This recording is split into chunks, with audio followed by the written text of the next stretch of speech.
一命二运三风水，风水好坏和你大有关系。欢迎大家来到今天的小酱汁迷你讲堂。今天小酱汁主要给大家讲讲男人床上能力强不强，看面相就知道。以男团 XO 出道的吴亦凡卷入桃色纠纷，被爆出疑似拐骗8名女子发生关系。出面爆料的网红都美竹是受害者之一。由于吴亦凡团队迟迟没有回应，昨晚都美竹于微博发表近2000字的长文，除了揪出吴亦凡私下的作为之外，再加码爆料：是什么支持着你的自信？是你吃药才能唤起的性能力吗？是你每次进入前必须要说的那一句我很大，你忍一下吗？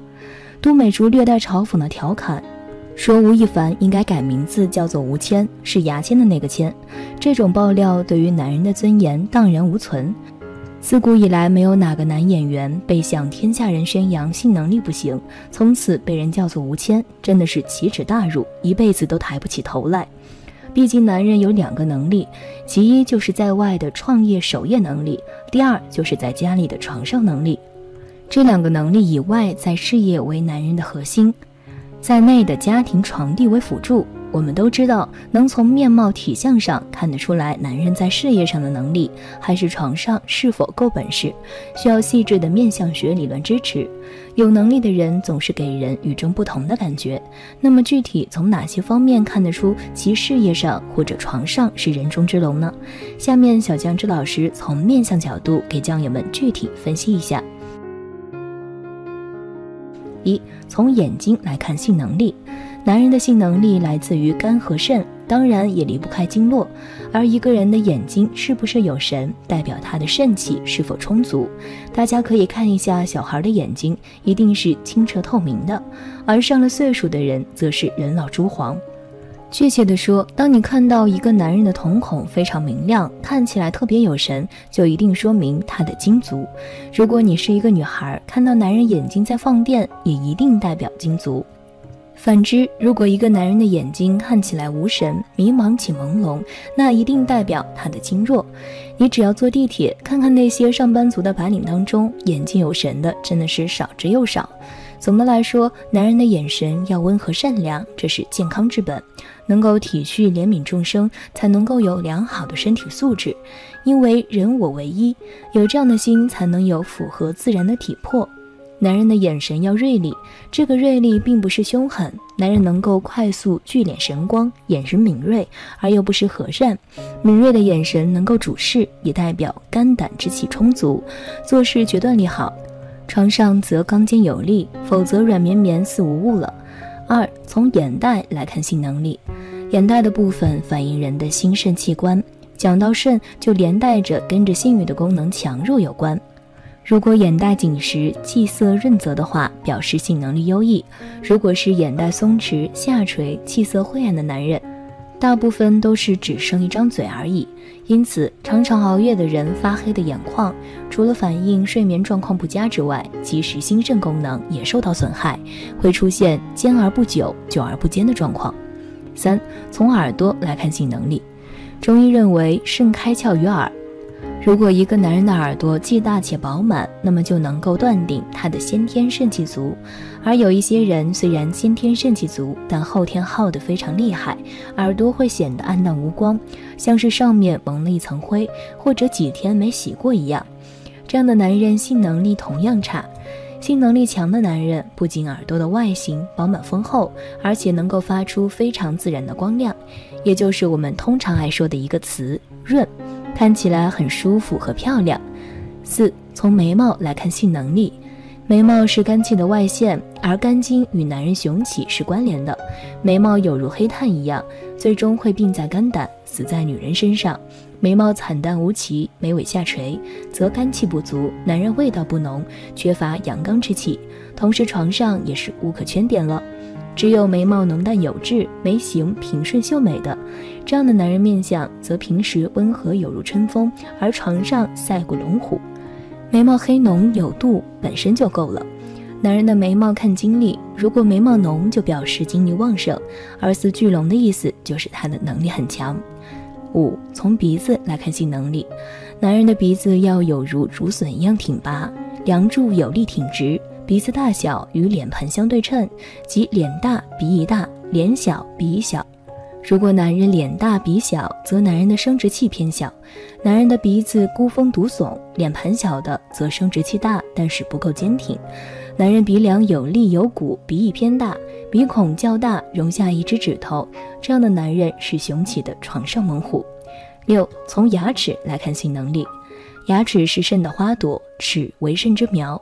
男人牙齿细密、坚硬、洁白，大小适中，笑不露齿龈的，这样的牙齿面相，男人肾气充足，在床上能够打持久战，久战而不衰。而且在中国相学中，有种观点认为，齿是野之鱼，牙齿大而白银者性能力强，一生成就亦大。其中门牙更是代表体力和聪明，牙健则体盛。有说法认为，门牙代表脑下垂体的部位，脑下垂体又掌管着人的内分泌系统，会间接或者直接地影响到性荷尔蒙的分泌。所以门牙整洁光亮，身体也就健康，血气旺盛，床上的表现力也就越佳。7. 从面容来看性能力。说完眼和耳，再来看看面色。中国人健康的脸色是微黄，略带点红，并且显得很润，也就是有光泽。凡是发红、发黄、发白、发黑、发青的颜色，皆属于非正常色，都代表着身体状况不佳。8. 从身材来看性能力。健康的男人身材一定是匀称的，体重是标准的。过胖的人和过瘦的人性能力都不行。先来说过胖的人，这种人肚子大最要命，基本上就是阳痿和早衰。为什么这样说呢？男人能不能挺，靠的是血液能不能送到肢体的末端。中间挺个大肚子，里面全是一堆垃圾，你想想，这血液能过得去吗？就像是一座堰塞湖一样，上游心脏的血液如何才能顶到下游去呢？所以别看很多大老板挺个大肚子，显得挺有派的，其实搞不好就是一个性无能。再来说说瘦人，过瘦的人不存在挺不起来这种问题，而是阴虚，换言之就是那种1个小时都不射精的那种。这种人消化大都不好，无法从食物中汲取营养物质，会造成性能力无法持久的问题。换言之，就是这种人岁数再大点儿，营养不补充上，想挺起来也就难了。9. 从手掌来看性能力。从前面的几点，对男人的身体已经有了一个大概的了解。如果你再仔细看看他的手掌，基本上也能够可以确定他的健康状况了。健康的男人10个手指肚应该是鼓的，摸起来既不能硬也不能软，颜色红润。如果指肚瘪了，就像一个充满了气的气球放完气之后的那种样子，或者像我们在水里泡了很久之后的样子，那么可以断定这个人气虚。中医里气为血之帅，气领着血走，如果气虚了推不动血，你想想能挺得起来吗？最重要的一点就是看虎口，如果一个男人这个地方肌肉饱满润，很少有乱纹，那一定性能力强。实际上我给前面那个网友做过手诊的时候，根本没有见到人，就能够通过照片看出他的性能力，这一点是最为重要的。当然千万不要对号入座，因为相不独论。如果大家去对号入座，看看你的老公、男朋友、同事的话，很容易造成不愉快，伤男人的自尊心。能不能看出来就看你的悟性了。学什么都要有悟性，中医也一样。可以告诉大家的是，这套观人的方法也基本适用于女人，当然会有一些细微的差别，所以男女学了都有用。面相学是传统文化的一种，即看相识人，看相读人，在中国有着悠远流长的历史。透过观看一个人脸部所表现出的特征，不仅可以看出人的性格、心思、交际能力，甚至可以看出这个人一生的运势。哪种面相的人天生命苦，难享清福呢？什么面相是有福之人呢？ 1. 天生劳碌命的人面相。1. 眉短眼长，眉毛长度不超过眼睛，这类人除了正职的工作之外，多半会利用空档的时间兼职其他的副业，是个名副其实的钱奴，热衷于蜡烛两头烧，永远舍不得放下手边的工作好好休息，是天生的劳碌命。2. 鱼尾纹多，鱼尾纹超过3条的人总是精力充沛，在职场或者情场上都是拼命三郎，而鱼尾纹所在的位置又是面相学上俗称的夫妻宫。这种人总是会被另一半操劳，经常会为了讨对方开心赴汤蹈火，在所不辞，反而把自己搞得非常累。3. 眼角下垂。眼角下垂的人努力度和企图心都很旺盛，是那种不达目的绝对不会轻易善罢甘休的人。这种长相往往是典型的工作狂、过劳族，熬夜加班对他们来说是家常便饭，不会注意身体健康，属于事业劳碌型。4. 额头出现抬头纹。所谓的抬头纹是指额头上出现的横纹，年轻时既有抬头纹的人通常家境都不是太好，从小就背负着生活的重担，付出的要比同龄人多了很多，同时因为身边缺少人帮助，事事都需要自己一个人面对，因此生活不可避免会很劳碌。5. 天庭窄小论文。天庭代表个人的运气与一生的前途，俗云头尖额窄无贵相。这句面相断语的意思是，头尖而额头窄小的面相一生没有贵人相助，且所作皆难以成功，做人做事缺乏远见，智力智商一般，不能在某一个领域有所建树，所以属于奔波劳碌命。6. 头发粗浓而立起来。头发又粗又浓的属于做事不仔细而脾气又偏大，性格粗暴而不懂得深切的道理，做事冲动而没有耐力，往往半途而废，不能坚持一个事业，所以往往奔波劳碌而无所成。7. 两耳尖薄。两只耳朵薄小的人往往定力不足，忍耐力差，背井离乡出来谋生，一定要谨慎投资，小心理财，多行善多放生，改变命运。8. 眉毛粗浓又压眼，并且眼神很弱，此为没有意志力面相。这样面相的人唯唯诺诺，做事不积极，没有上进心，只是混日子。消极生活的人，眼睛是心灵的反应，眼神弱就一事无成了。而眉毛粗浓必然内心想做大事，但是眉粗压眼无神韵，就是整日幻想发财，没有积极有效的行动，手高眼低之辈了。2. 天生有福之人的面相。1. 眉毛浓密，长眉入鬓。毛发浓密的人大多重情重义，这点在年轻时也许会吃亏，但是日久见人心，愿意与之相处的人也会越来越多，为其运势的好转奠定了基础。眉毛比较长的人有体谅人的雅量，性情温和，不会为钱所困，易得众人相助，六亲关系比较好，尤其是长眉入鬓的人，运势更是会越来越好。2. 眼神宁静淡远。眼睛是心灵的窗户，眼神能表现出一个人的内心。眼神宁静淡远的人不会为了些许小事耿耿于怀，与人相处则抱着吃亏是福的宗旨，舍得舍得，日积月累的舍付出，为他们积累了老年的好运。3. 鼻翼丰隆。鼻翼丰隆的人有能力有福气，承担意外的福禄富贵。鼻子生得直挺的人表示心有正直，他的鼻子愈丰厚高挺，便愈代表他有理财的能力，绝不会因为一时贪念而兵行险招，反而是义气大于一切，事源易学，并以身作则的勤奋工作，使身边的人也能分享到他奋斗精神，和他分享到他那成功的果实。4. 人中上窄下宽，纹路清晰。人中形状上面比较狭窄，越往下越宽的人，小时候也许运势不一定很好，但是却呈现越来越好的趋势，到了老年运势更好。人中纹路清晰的人多主长寿，正所谓好运也要有好命相，而这种面相的人正可以充分享受到自己越老越好的运势。5. 唇形端正，唇尾上翘。口型端正的人有口福有口德，说话不会太伤人，也不会因此伤了自己。唇尾上翘的人不笑也含笑，很容易给人好的印象，愿意与之相处，这些都为主人的好人缘、好心情、好健康打好了基础。6. 耳朵饱满圆润。一双饱满圆润的耳朵是晚年运势好的标志，多主夫妻恩爱，白头偕老，子女贤孝。7. 下巴圆润，饱满多肉，甚至是双下巴。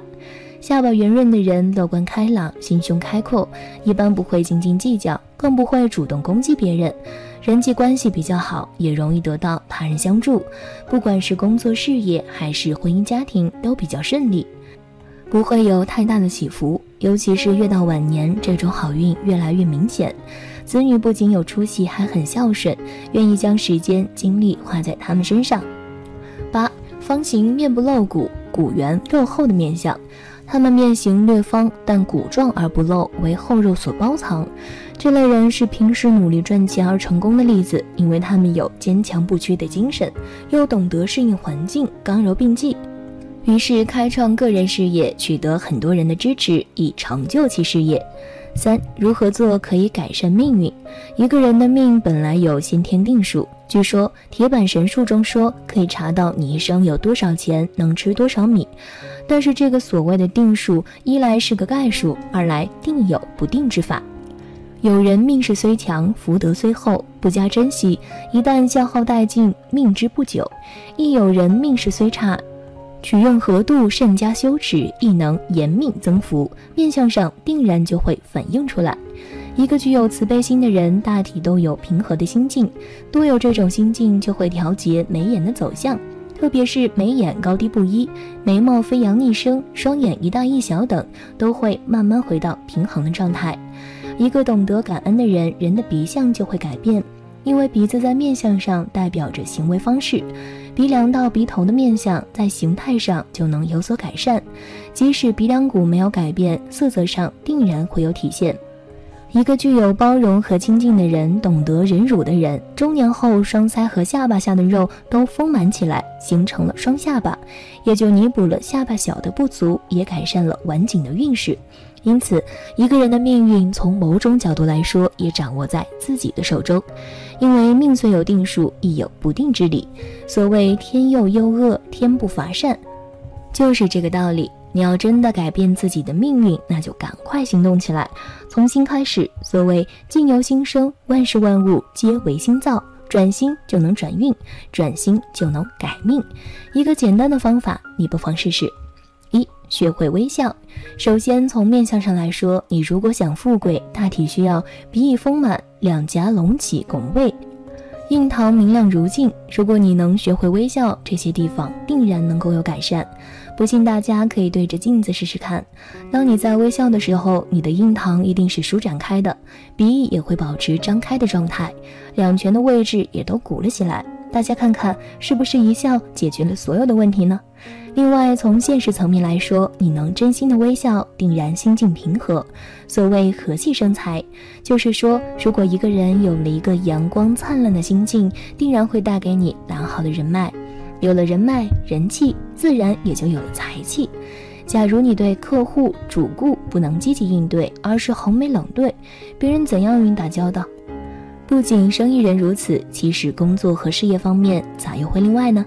比如你对下属老是苛刻，求全责备，别人有什么想法也不会告诉你，你对老板这样，肯定你第二天就会走人。即使你有才干，老板暂时忍着，一旦有了顺心的人，就会要你离开。另外，假如你心境平和，语言和善，不仅人缘好，同样对你的身体健康也是有莫大的注意。你看那些患上癌症绝症的人，大抵是心境情绪变化无常的人，压力很大的人，自我折磨的人，因为他们本来就奉行了一个慢性自杀的人生策略。因此即使你的生活遭遇不幸，或者人生跌入低潮，也不要紧，赶快用微笑驱散阴霾，迎接幸运之神的到来。2. 学会保持。佛教认为，当一个人总是保持微笑的话，佛菩萨乃至天龙八部、天人护法都愿意来亲近你，护佑你，如此邪魔歪道就很难接近。意思就是说，保持微笑，你就会远离阴暗，迎来光明，鸿运高照。问题的关键就是保持，偶尔笑上一下是没有什么作用的，你要一整天、一整年、长久都要保持下去。从面相来说，也只有你长期这样坚持做下去，形成一种习惯，一种生活方式，相应3个位置的面相就会变得越来越饱满。建议大家最好在你的办公桌上或者你常待的地方都放上一面镜子，你要时不时看一下镜中的你是不是在微笑。当微笑已经成为你的一种历久不变的心态时，你的运势也就会越来越好。争取富贵自然也是可期的。手有国印文，大贵之乡注定有钱有势。中国传统手相学可以根据人们的掌纹来断定一个人的财富状况。今天带大家一起来观察下自己的掌纹，看看是否有国印文吧。首先，我们要知道，手中呈现国印纹，被认为是手相学中的大贵之象。这一特殊的纹路形成为字形的纹样，主要分布在前宫、艮宫、兑宫以及中宫，被视为一个人注定将享有丰厚的财富和显赫的社会地位。拥有国印纹的个体通常展现出卓越的智商，表现出聪明才智，具备独立思考和深刻见解的能力。然而，与此同时，手相也预示在感情领域可能会面临不稳定的情感关系，需要特别留意感情生活的平衡。手相中的瑞兆预示今年可能会迎来财富的增长，然而同时也提示个体要特别关注身体健康，尤其是胃部的状况。年轻人在迎接进财的同时，应当保持谨慎，不要因为瞬时的成功而过于放纵。总体而言，国印纹的出现象征着事业和财富的繁荣，但也提醒个体在感情和健康方面需保持谨慎，维持平衡发展。这一手相如同一面大旗，预示着一个人将在财富和社会地位上取得显赫的成就。这个特殊的手相宛如财富和成功的标志，给予个体前行的信心和动力。不过，如果你没有国印纹，也不要气馁，因为象征着发财手相可不止一种哦。至于到底有些什么呢？我们接着一起往下看看吧。中指教掌。中指教掌的手相被认为是一种富贵之兆，代表着个体内在潜藏着强烈的权力、欲望和富贵渴望。这类人渴望过上大富大贵的生活，追求事业上的卓越成就，渴望在社会中崭露头角。中指较长的手相主导者具备强烈的进取心和宏伟的理想，他们的眼光较为长远，不会为一时小利而轻易动摇自己的目标。这些人的性格大气豁达，不受小节的困扰，有着广阔的胸怀和坚定的信念。他们在追求财富和地位的过程中，不容许自己被琐碎的事物所阻挡。中指较长的手相拥有者对于财富的追求不仅仅是为了物质享受，更是追求一种精神和社会地位的提升。这样的手相特征暗示着这类个体能够坚定不移地追逐财富和成功。他们的进取心和大局观使得他们更容易在事业上获得显赫的成就，过上富贵尊荣的生活。总体而言，中指较长的手相预示着个体在追求财富和社会地位上取得重要的成功。手指并齐且没有缝隙。手指并齐且没有缝隙的手相被认为是一种聚财理财的吉兆。这种特殊的手相表明个体在财务管理方面具备出色的能力。当4个手指并拢，指缝间没有缝隙，甚至能够连芝麻都掉不下去时，这样的人在金钱方面表现得非常谨慎和精明。这类个体在生活中展现出优秀的理财技能，擅长将资金妥善安排，不会盲目浪费。无论是男性还是女性，他们都能够精打细算地处理生活中的开支和花费，使得自己的财务状况始终保持在较好的状态。手指并齐的手相预示着这些人在理财方面的天赋能够有效地积累财富。他们注重储蓄，善于追求稳健的投资，对于财富的积累有着清晰的规划和执行力。因此，这种手相往往暗示着个体有望实现大富大贵，过上富足繁荣的生活。钱财纹。手上的钱财纹也被称为理财纹，通常位于小指和无名指之间下方，呈现出细细的斜线。当这些线条深而且数量众多时，被认为是财富充裕，生活中将拥有无尽的财富。这种手相预示着个体在理财方面具备出色的天赋。拥有钱财纹的人往往对金钱的管理能力非常强，能够通过明智的投资和理财规划，有效地积累财富。这些细致而深刻的线条象征着财富的不断增长，生活中的开销和花费都能够轻松覆盖。这种手相的人通常是理财能手，懂得如何有效地运用金钱。避免浪费，使得财富保持稳定增长。他们可能在各种投资领域取得成功，从而实现大富大贵的生活。这样的手相预示着个体在财务上将会过上富足繁荣的生活。4. 手中形成多个四方形或三角形，手中形成多个四方形或三角形，互相交错构成财库的手相，被视为财运亨通的瑞兆。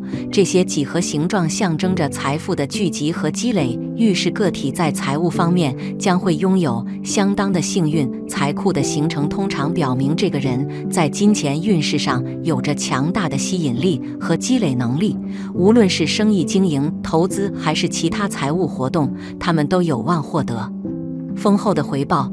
这种手相的人往往懂得如何理财，善于把握理财机会，能够在金钱运作上取得成功。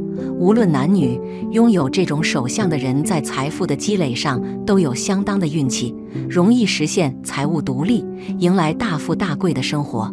这样的手相象征着个体在财富上的繁荣和昌盛，为未来的事业和生活奠定了坚实的基础。5.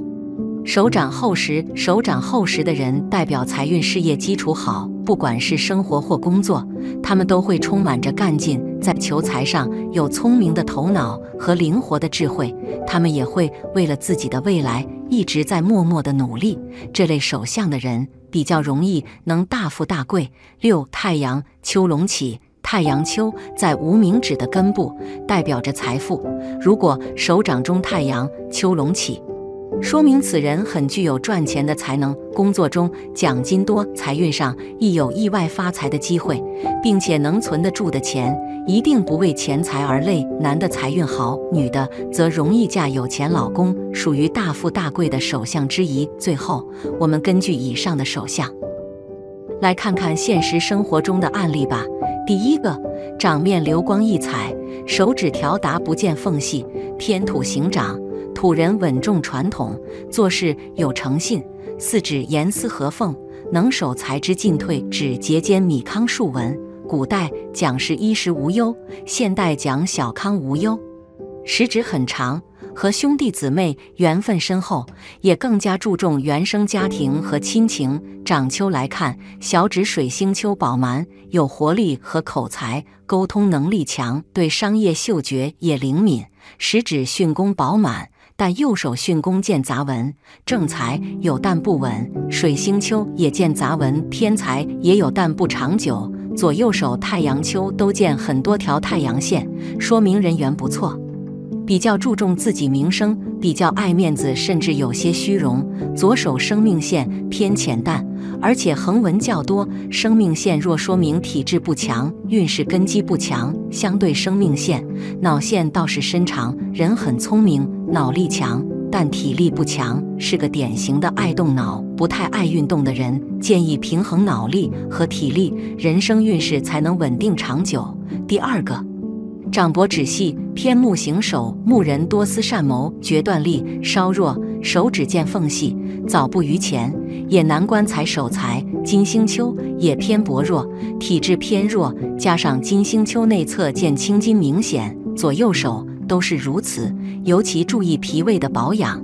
食指巽宫财位来看，巽宫财位杂纹较多，正财有但不稳，这点从事业线也看出，事业线浅淡，本职工作有些动荡。生命线和脑线年贴长，本性偏保守内敛，早年却自信。